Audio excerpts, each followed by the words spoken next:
আলেক ভাই, আম, আপনি কিছু কিছু লোক, দুষ্ট লোক, ওরা মনে হয় আমাদের আম, বুঝে না। ওরা আল্লাহ তাআলা হেদায়েত করুক। কারণ আপনার কষ্টটা আমরা যারা আপনার পাশে আছি সহযোদ্ধা হিসাবে আমরা বুঝতে পারি যে আজকে আমাদের এই লাইভ, আমাদের এই পোস্ট, এগুলো তো গভর্নমেন্ট দেখছেন। সবকিছু মিলিয়ে আজকে যদি ভালো কিছু হয়, আমাদের ফসল, কষ্টের ফসল, এটা ইনশাল্লাহ হলে আল্লাহর পক্ষ থেকে আমরা পুরস্কার পাবো। যদি আমাদের সহকর্মীরা যদি না বুঝেন, অনেকে আছেন সহকর্মীরা, অবশ্যই অনেকে বুঝেন, আপনার পাশে অনেক আছেন, হাজার হাজার আমাদের সহকর্মী আছেন, হাজার হাজার সহযোদ্ধা আছেন। জি, আমি খাচ্ছি, এর ভিতরে লাইন পেয়ে গেছি আপনাকে। আমি ভাগ্যবান। অনেক অনেকে তো চেষ্টা করেন। চেষ্টা তো করি অনেকেই, কিন্তু যুক্ত হতে পারতেছে না। এই যে জিয়া ভাইকে অনেকদিন থেকেই, 2-3 দিন থেকেই চেষ্টা করতেছি, কিন্তু কোনোভাবেই কানেক্ট হয় না। আমি বুঝতে পারতেছি না কেন। জি জি জি। এখন মানিক ভাই, জি, আমার দক্ষিণবঙ্গ পটুয়াখালী জেলা প্রশাসন, ওরা যারা সবাই বসে থাকে, আমি কখন আপনার কাছ থেকে তথ্য নিব, বলবো, জানবো। এবং আমি তো ঢাকায় ছিলাম 2 দিন।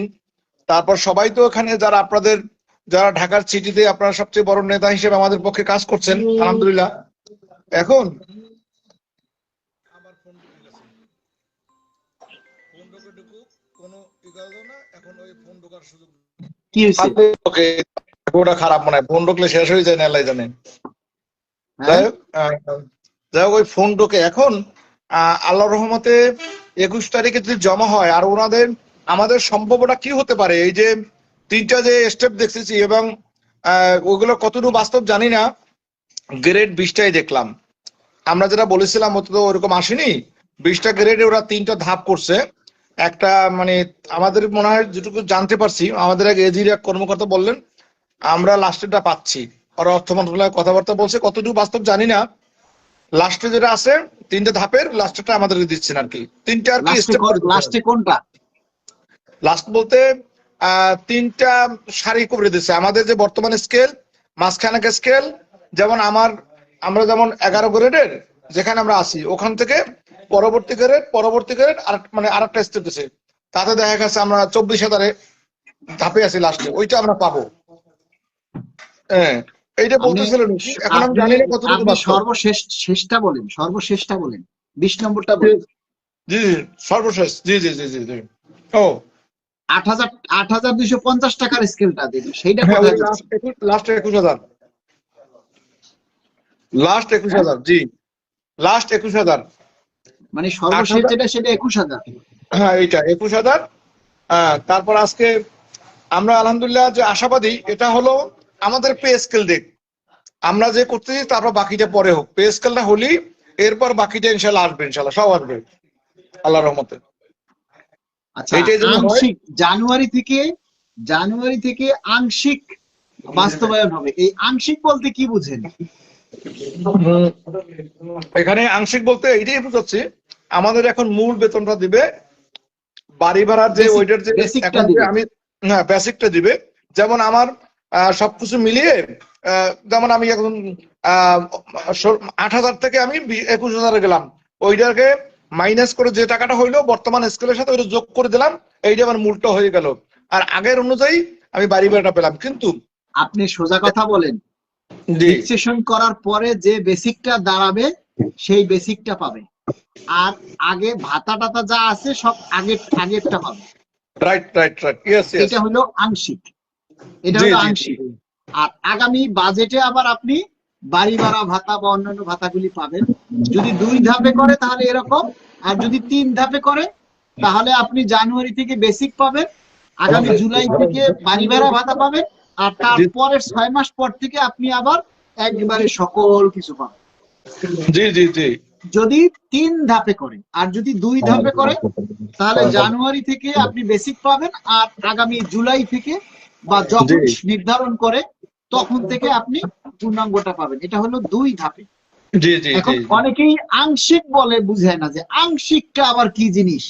এইটা ভাই মানে বুঝে না ভাই। এরা যে সরকারি চাকরি করে, আমরা তো 3টা পে স্কেল পেয়েছি। আমি এই পর্যন্ত আমার চাকরির বয়সে আমি 3টা পে স্কেল পেয়েছি। এই জন্য যারা একাধিক পে স্কেল পাইছে তারা জানে কিভাবে কি হয়, এটা তারা জানে, ফিক্সেশন কিভাবে হয়, কিভাবে বাড়ে, এই জিনিসগুলি সবই তারা জানে। এখন আজকে পর্যন্ত অর্থ উপদেষ্টা মহোদয় কিন্তু আজকেও যে বিবৃতি দিয়েছে সেখানে তিনি স্পষ্ট বলেছেন যে আমরা যতটুকু সম্ভব বাস্তবায়ন করে যাব। তাহলে এখানে আর নির্দিষ্ট মানে হতাশার কোনো কারণ নেই। তবে ভাইয়া ভালোই বলছেন উনি, উনি ভালো কিছু করবেন। আর একটা কথা স্বীকার পাইছেন যে আপনার 12 বছর পর্যন্ত পে স্কেল হয় না, সরি পে স্কেল দেওয়া হয় না, আমরা ভালো কিছুই সর্বোচ্চ চেষ্টা করব। উনি হাইসাত সাহেব 3 টাইমস 3 জায়গায় সাংবাদিক আটকাইছেন এবং ওনার কাছ থেকে ওটাই জানলাম যে ভালো কিছুই হবে মর্মে। আমরা আশা করি ওইটাই যেন হয় ইনশাল্লাহ, আমাদের এটাই, আর কিছু না। এখন আজকে ডেইলি ক্যাম্পাসে দেখলাম লিখিছে বৈশাখী ভাতা 50% প্রস্তাব করতেছে, আর চিকিৎসা ভাতা দুইটা পর্যায়ে চিকিৎসা ভাতা। জসিম ভাই লেখছেন আখাউড়া থেকে দেখছেন। এরপরে ভাই আমার কমেন্ট রিপ্লাই দিয়েন।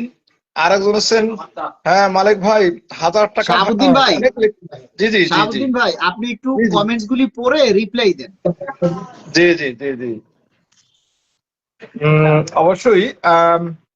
মালিক ভাইকে অনেক ধন্যবাদ। আমি আমাদের প্রিয় সহযোদ্ধা এবং সহকর্মী যারা সকল বাংলাদেশ থেকে মালিক ভাই ভোরের আলো পেজে যারা অ্যাড হয়েছেন, আমি আমার পটুয়াখালী বাংলাদেশ সরকারি কর্মচারী কল্যাণ ফেডারেশনের পক্ষ তথা উপজেলা প্রশাসন বাউফল থেকে এবং পটুয়াখালী জেলা প্রশাসনের পক্ষ থেকে আমি সবাইকে আন্তরিক ধন্যবাদ এবং মোবারকবাদ জানাচ্ছি। এবং আমাদের স্বল্প সময়ের জন্য আমরা যেন যতটুকুই কষ্ট করছি একটু ধৈর্য ধরি, ইনশাল্লাহ ধৈর্যের মাধ্যমে ধৈর্যের ফল মিষ্ট, এটা আমি বলতে চাচ্ছি।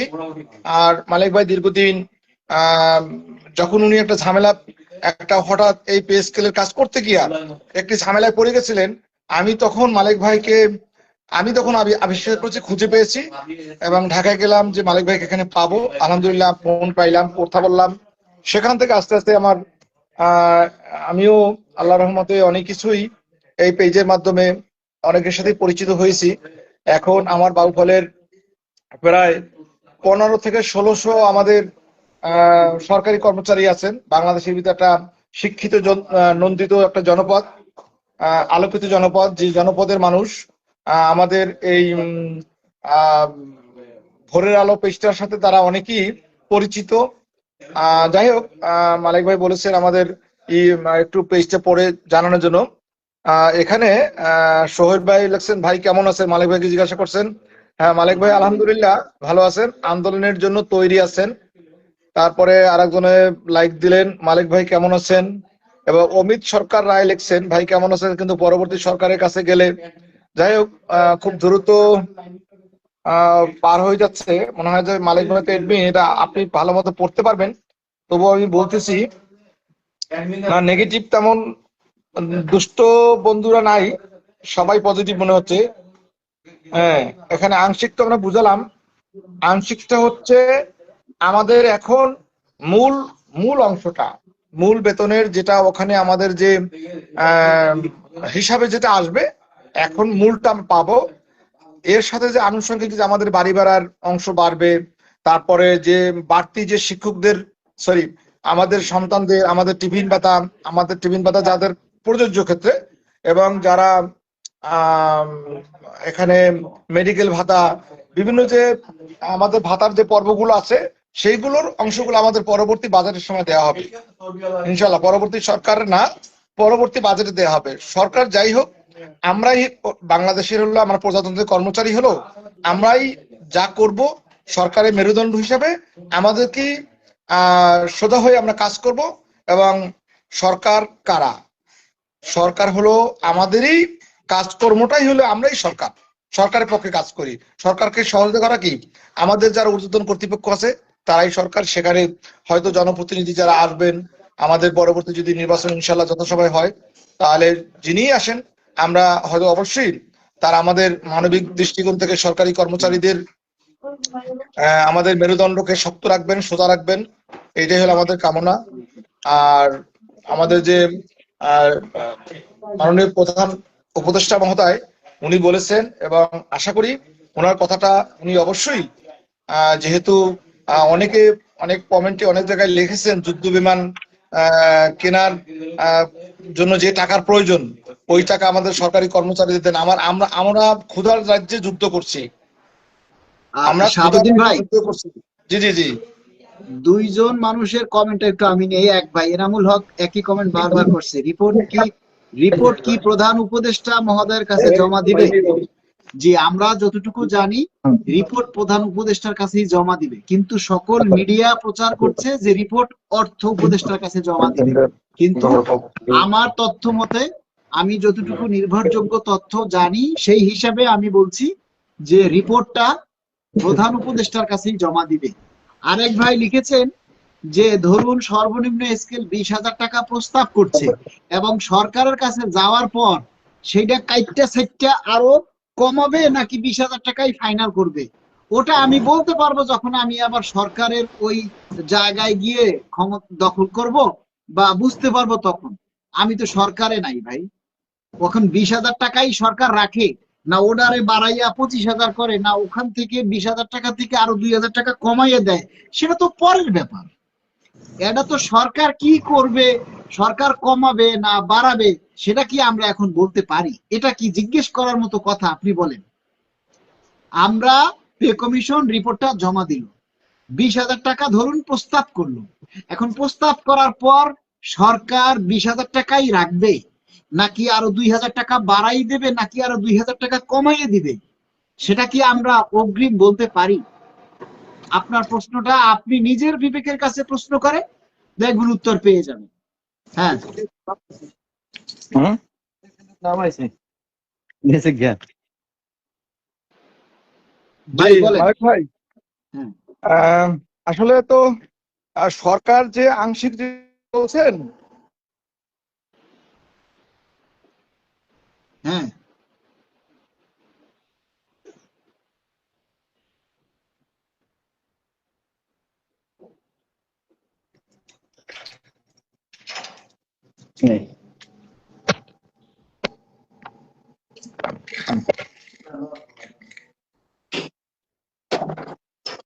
ভাই বলেন। জি জি, আমার ওই নেট একটু ঝামেলা হয়েছিল। বলছি যে গভর্নমেন্ট যেটা আমাদেরকে বেসিক্যালি, আপনি তো আলহামদুলিল্লাহ, আমি আপনার কাছে অনেক কিছু শিখেছি, ইনশাল্লাহ আরো শিখবো। কারণ এখানে আমার এখানে বিদ্যুৎ চলে যাওয়া, বিদ্যুৎ যায়নি, বিদ্যুৎ আসবে, আমি একটু রুমে ঢুকতেছি।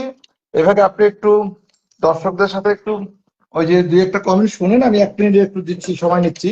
জি আচ্ছা ইনশাল্লাহ। জি আমি অলরেডি রেডি হলাম ইনশাল্লাহ। জি।